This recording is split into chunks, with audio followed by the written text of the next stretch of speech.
nation will endure as it has endured, will revive and will prosper. So first of all, let me assert my firm belief that the only thing we have to fear is fear itself. As Franklin D. Roosevelt spoke these simple and inspiring words in 1933, Americans from coast to coast, weary from years of economic hardship, were willing to take the freshly minted president at his word. He offered them hope, which was all that many people had left. The economic hardships brought on by the Great Depression had reached a pinnacle by the spring of 1933. On March 4th, an unprecedented event had occurred. Each and every bank had closed its doors. For some, this measure was only temporary, but for a large number, the economic crisis was a permanent reality. The banking system was near collapse. A quarter of the labor force was unemployed, and prices and production were down by a third from their 1929 levels.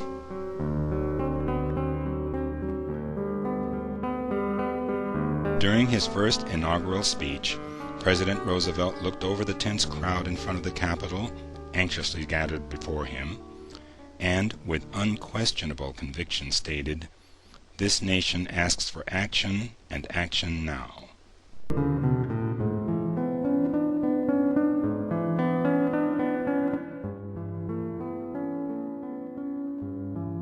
We were raised in the Sunset District of San Francisco. My dad had an office job, and like so many people in the prosperous 1920s, he was doing well. Then the Great Depression hit. My dad lost his job in 1930. His savings were depleted. We were forced to accept charity. The term welfare was not in vogue at the time. The procedure was once a week the Associated Charities of San Francisco would deliver boxes of food to needy families. We would watch as the boxes were brought to the men. At first, one or two families were getting aid, but as the Depression deepened, most of the families were receiving assistance. It was sad to see men selling apples on the street corners. Their clothes were old and shabby, and usually consisted of a pair of old pants with a suit coat, trying to stay warm on a typical foggy day. We lost our house, a cottage at 1933 8th Avenue, which still stands and is presently occupied. Edward McSweeney, June 1994. My grandfather used to talk a whole lot about the Depression, and he often stated that during the Depression that money was real tight. And I remember a story he told me about his oldest son. He said, if you do it right, living on the farm, you could always eat. And he said he didn't have to stand in the soup line, anything like that, because he was able to raise his own food.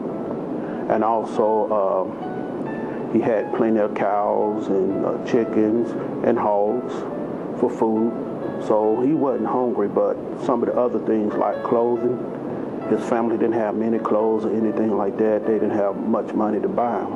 And he stated that his son was barefooted and he wanted him to go to school, and he didn't have shoes. And he found the nickel, and with that nickel he went and bought his son a pair of shoes. My grandmother, she stated that she was mad at President Hoover at the time, and she felt at that particular time that the work she had to do wasn't much better than the work that her grandparents had to do, and you know, they were slaves, and she said that wasn't much better than slave labor. The majority of the people that lived in the city were the most hit and suffered the most during the Great Depression. Those who lived in the country were more likely growing their own food. They were more self-sustaining than those that were living in the city at that